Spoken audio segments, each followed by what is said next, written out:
유튜브 시청자 여러분 안녕하세요. 열대어 박사 자수맨입니다. 어제에 이어서 이 장소에서 이제 다시 또 촬영을 시작을 하는데요. 여러분의 응원에 힘입어서 저도 이제 앞으로 노력을 많이 하고 더 자연스럽고 좀 유용한 정보들을 제공할 수 있도록 노력을 하겠습니다. 오늘은 다른 거가 아니고요. 물 생활을 어느 정도 하신 분들이라고 하면은 모두 다 알고 있는 내용이고, 그 다음에 처음 시작하는 분들이라고 하시면은 꼭 알아야 될 내용이면서 꼭 지켜야 될 내용이기도 해요. 굉장히 사소하지만은 이런 사소한 것들 하나하나가 물 생활을 하는 작은 습관으로 자리 잡게 되고 물고기를 잘 살 수 있게 만드는 것이 아닌가 싶어요. 우선은 굉장히 사소한 거지만 자기 키우시는 분들이 왜 물고기가 죽었는지를 모르시는 분들이 많아요.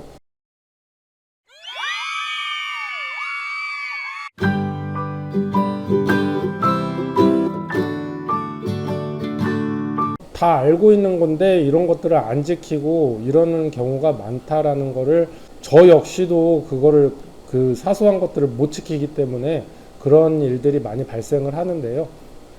어떤 것인지 한번 알아보도록 할게요.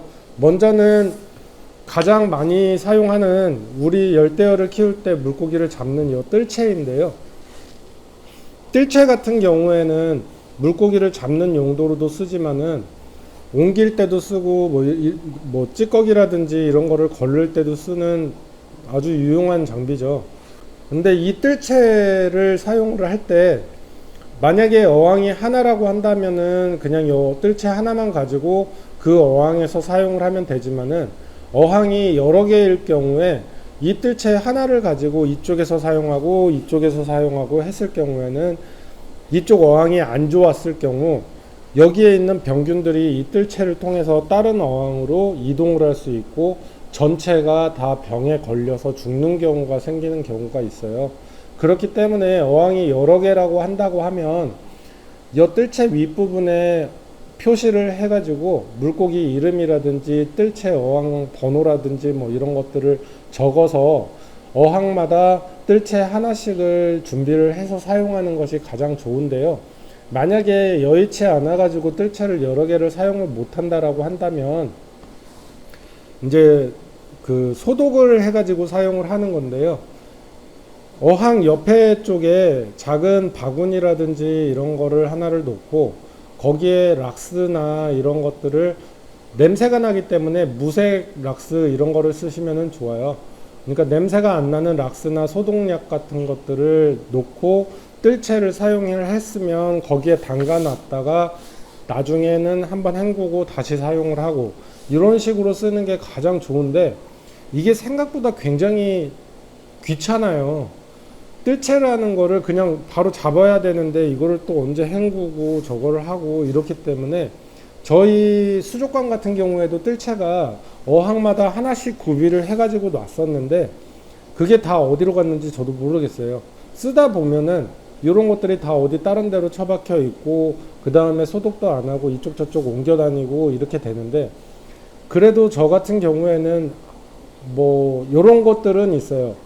시체를 뜰 때는 이 뜰채를 써가지고 시체를 버리고 요거는 소독하는 곳에다가 담가 놓는 경우가 있고, 그 다음에 요런 거는 이제 안시 뜰채인데요. 안시 전용 뜰채를 쓰는 때는 요거는 무조건 이제 소독도 굉장히 잘하지만은 안시 잡을 때는 요 뜰채를 많이 쓰고요. 그리고 물고기 잡을 때도 요거를 쓰기는 하지만은 소독을 굉장히 많이 하는 편이에요. 그러니까 저 같은 경우에도 여러 개를 쓰지 않고 하나를 쓰는 대신에 소독을 자주 하는 편이랍니다. 요거 하나만 지킨다라고 해도 물고기들이 떼죽음을 당하는, 전멸하는 이런 경우는 막을 수 있기 때문에 굉장히 사소하지만 굉장히 중요한 내용이에요. 그러니까 여러분들도 뜰채를 사용하실 때 주의해서 사용을 하시는 게 좋겠고요.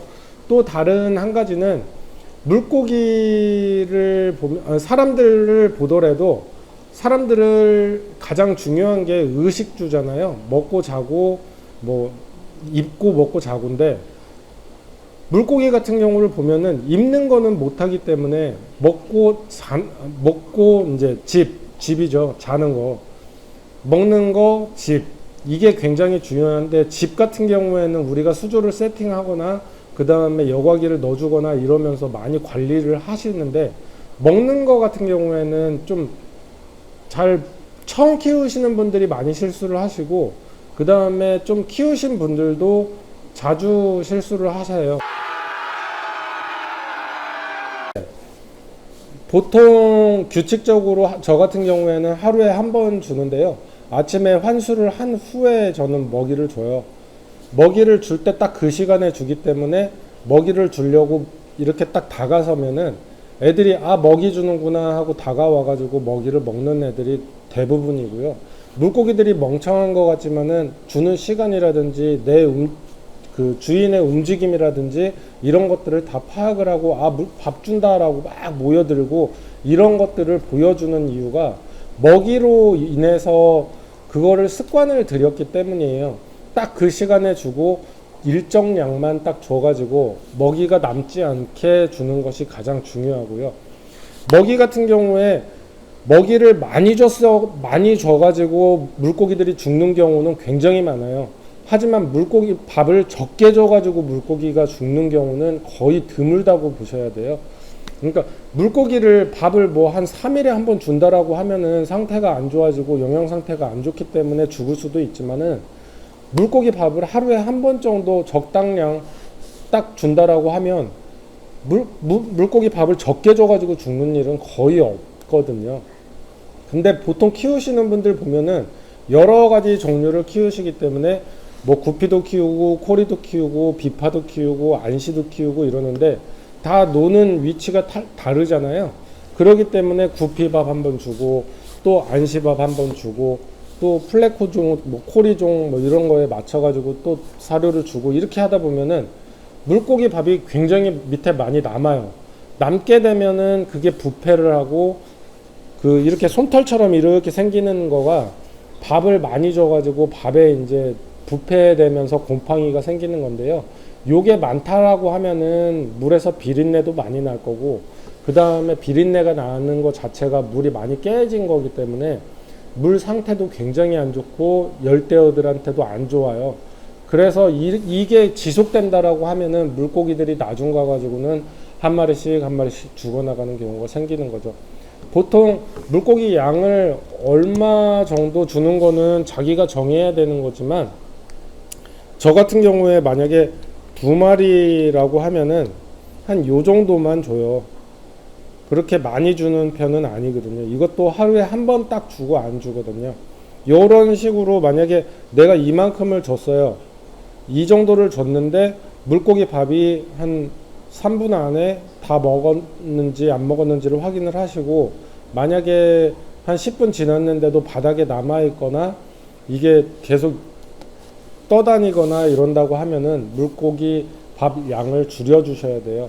이거를 모르시고 계속 오늘도 줬고 내일도 주고 계속 주게 되면은 안 먹은 밥들이 쌓이고 물이 깨지고 물고기들이 죽어나가는 상황이 되기 때문에 요것도 먹이만 가지고도 물고기를 안 죽이고 키울 수 있다라는 거, 물고기를 밥을 많이 주면은 물고기가 죽을 수 있다라는 것도 잘 알으셨으면 좋을 것 같아요.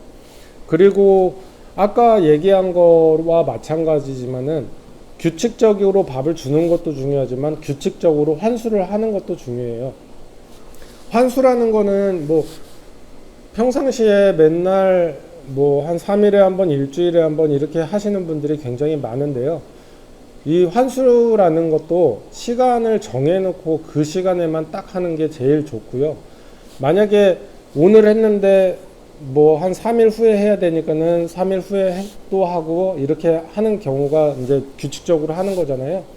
한데 뭐 조금 보면은 오늘은 귀찮으니까 내일 해야 되겠다. 그리고 시간 같은 경우에도 지금은 힘들으니까는 뭐 한 3시간 뒤에 할까? 아니면 3시간 뒤에 하자. 뭐 이런 식으로 해가지고 시간을 바꾼다거나 환수량도 오늘은 이만큼만 하지 뭐 많이 안 하고 근데 오늘은 좀 더러우니까 좀 많이 해야겠다. 뭐 이렇게 해가지고 많이 하고 이런 것들이 환수량이라든지 환수 시간이라든지 이런 것들이 계속 들쭉날쭉하게 되면요, 물고기들한테도 스트레스가 되고 그 다음에 쇼크가 오는 경우가 많아서 환수할 때 물고기가 죽는 경우들이 많아요. 그런 이런 작은 거지만 이런 것들을 규칙적으로 만약에 환수를 일주일에 한 번 10%씩 했다고 하면은 계속 규칙적으로 그 시간에만 한 10%씩만 하는 거예요. 이렇게 습관이 들이게 되면은 물이 갑자기 들어간다고 해도 얘네들이 환수하는 시기를 알기 때문에 쇼크가 적고 미리 준비를 해 있는 상황이기 때문에 애들이 병이 걸리거나 쇼크가 오는 경우가 드물답니다. 그러니까는 오늘 같은 경우에는 굉장히 쉽고 사소한 거지만 뜰채라든지 먹이라든지 환수라든지 이런 것들도 하나의 규칙을 가지고 적정량 그리고 적정하게 환수 이런 식으로 한다고 하면 물고기들을 안 죽이고 좋은 환경에서 키울 수 있을 거라고 생각을 해요. 오늘은 진짜 간단하고 사소한 내용이지만 굉장히 중요한 내용이고요. 많이 도움이 되셨으면 좋겠고 저도 많이 노력을 해서 여러분들에게 자연스럽고 어색하지 않은 모습으로 가장 좋은 정보를 전달하도록 노력하도록 하겠습니다. 그럼 오늘은 이만 안녕. 열대어를 잘 키우고 싶으시다면 구독, 내용이 도움되셨다면 좋아요 눌러주세요.